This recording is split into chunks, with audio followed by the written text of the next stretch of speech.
नमः शिवाय। शिव शंकर भोले, हर हर महादेव।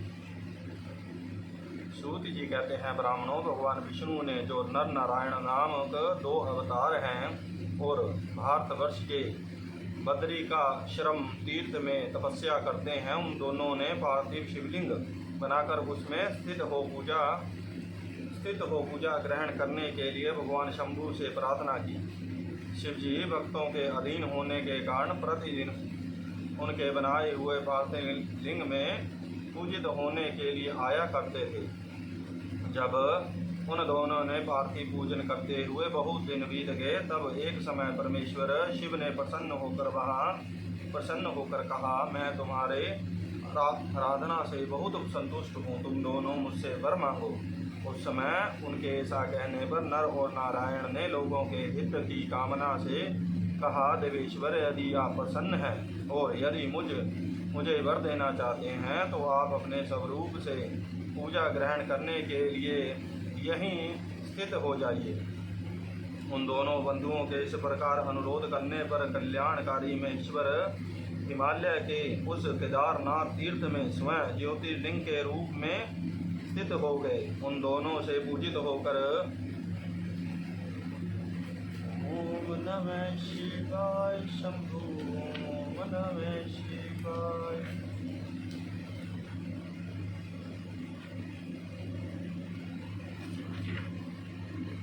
उन दोनों से पूजित होकर संपूर्ण सुख और भय का नाश करने वाले शंभु लोगों का उपकार करने और भक्तों को दर्शन देने के लिए स्वयं केदारनाथ के नाम से प्रसिद्ध वो वहाँ रहते हैं।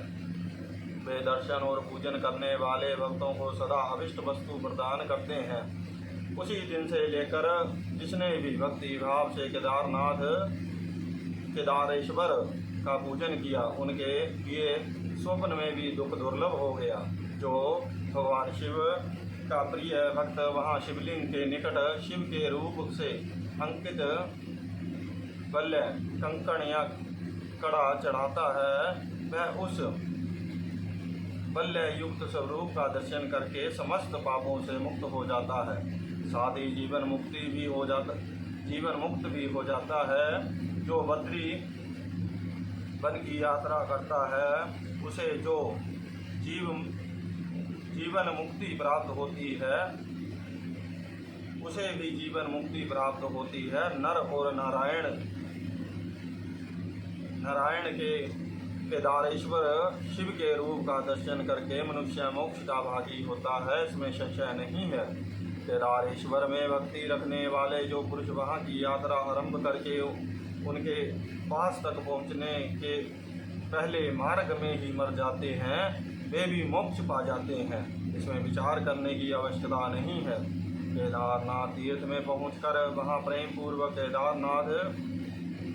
केदारेश्वर की पूजा करके वहां का जल पी लेने के पश्चात मनुष्य का फिर जन्म नहीं होता। ब्राह्मणों, इस भारतवर्ष में संपूर्ण जीवों को भक्ति भाव से भगवान नर नारायण की और केदारेश्वर शंभु की पूजा करनी चाहिए। अब मैं भीम शंकर नामक ज्योतिर्लिंग का महात्म्य कहूँगा।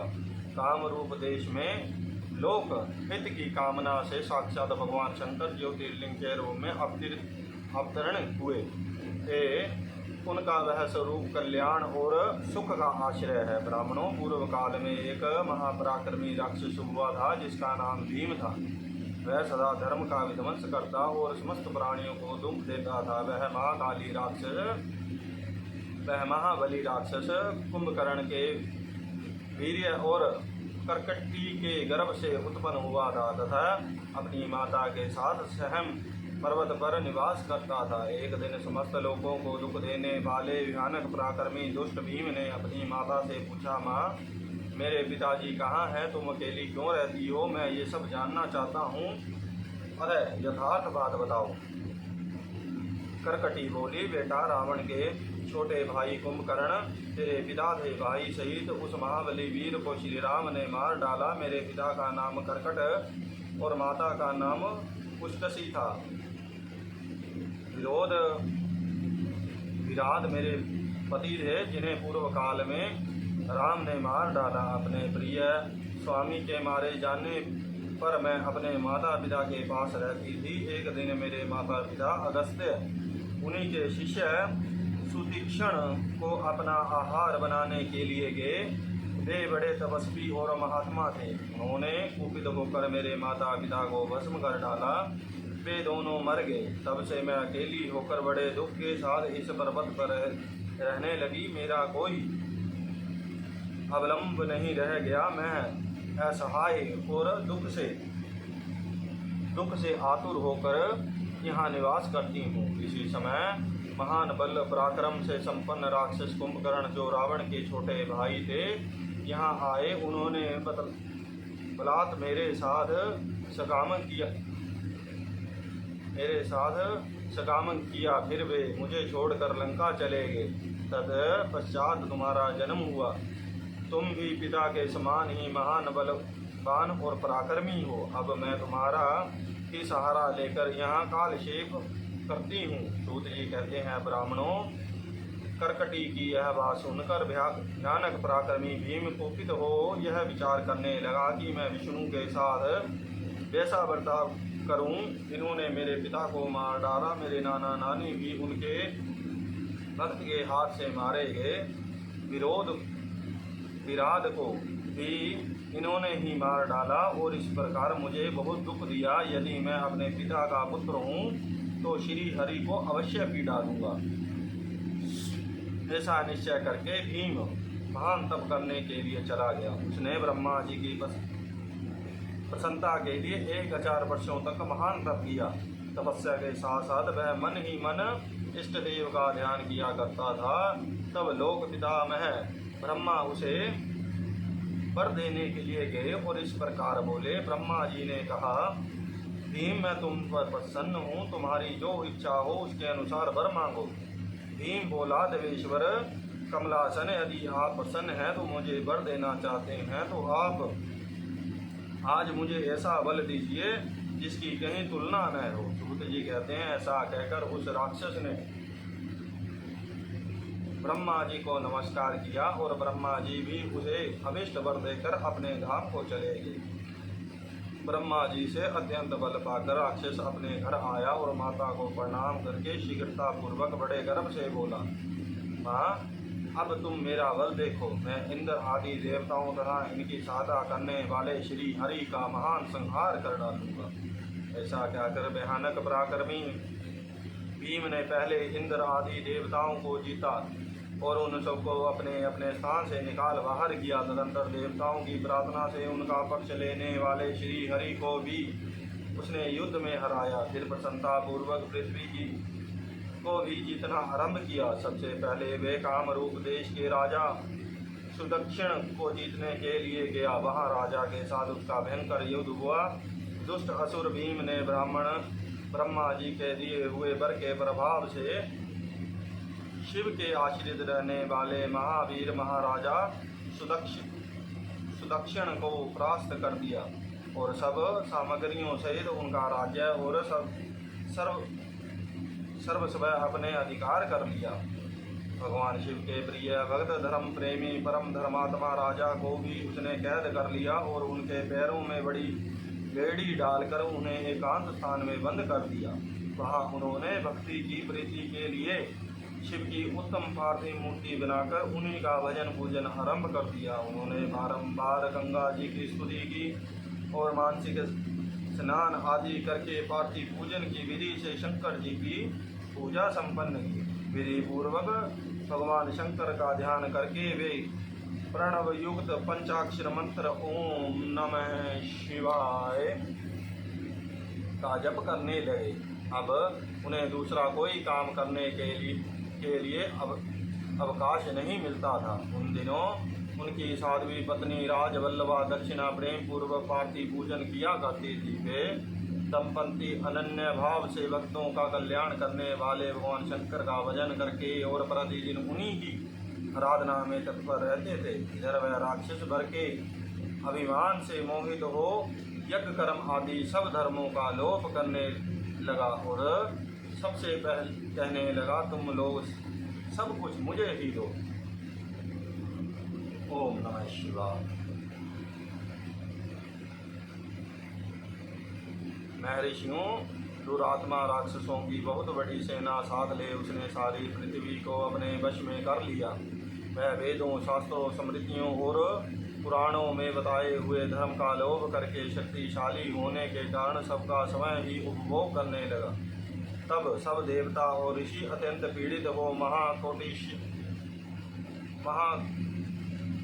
के तट पर गए और शिव का आराधन और स्तंभन करने लगे। उनके इस प्रकार स्तुति करने पर भगवान शिव अत्यंत प्रसन्न हो देवताओं से बोले, देवगणों तथा महर्षियों, मैं प्रसन्न हूँ, वर मांगो, तुम्हारा कौन सा कार्य सिद्ध करो। देवता बोले, देवेश्वर आप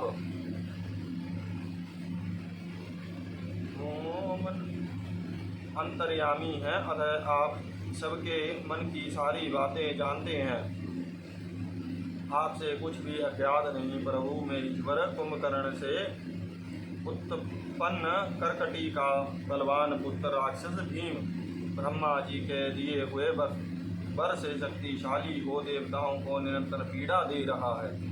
अतः आप इस दुखदायी राक्षस का नाश कर दीजिए, हम पर कृपा कीजिए, विलंब न कीजिए। शंभु ने कहा, देवताओं, कामरूप देश के राजा सुदक्षिण मेरे श्रेष्ठ भगत हैं, उनसे मेरा एक संदेश कह दो, फिर तुम्हारा सारे कार्य शीघ्र पूरा हो जाएगा। उनसे कहना, कामरूप देश के अधिपति महाराज सुदक्षिण प्रभु, तुम मेरे विशेष भक्त हो, अतः प्रेम पूर्वक मेरा भजन करो। दुष्ट राक्षस भीम ब्रह्मा जी का वर पाकर प्रबल हो गया, इसलिए उसने तुम्हारा तिरस्कार किया, परंतु अब मैं उस दुष्ट को मार डालूंगा, इसमें संदेह नहीं है। सूत जी कहते हैं, ब्राह्मणों, तब उन सब देवताओं ने प्रसन्नतापूर्वक वहां जाकर उन महाराज से शंभु की कही हुई सारी बात कह सुनाई। उनसे वह संदेश कहकर देवताओं और महर्षियों को बड़ा आनंद प्राप्त हुआ और वे सब के सब शीघ्र ही अपने अपने आश्रम को चले गए।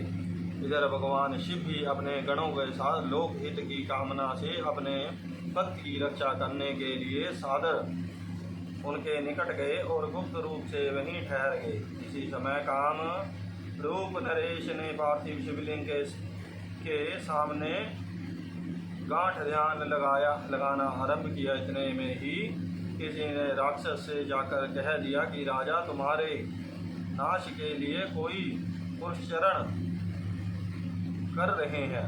यह समाचार सुनते ही वह राक्षस कुपित हो उठा और उनको मार डालने की इच्छा से नंगी तलवार हाथ में लिए राजा के पास गया।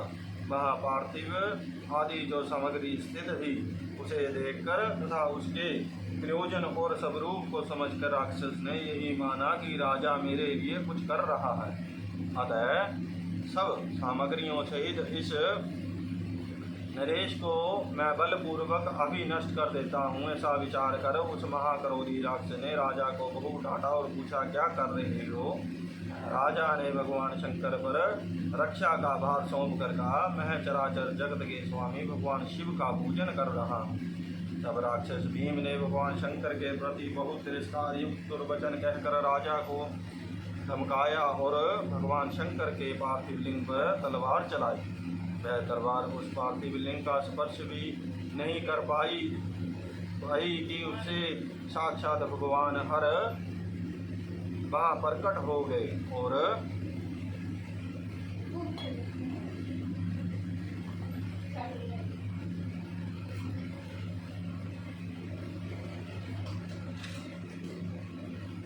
ओम नमः शिवाय शंभु, ओम नमः शिवाय।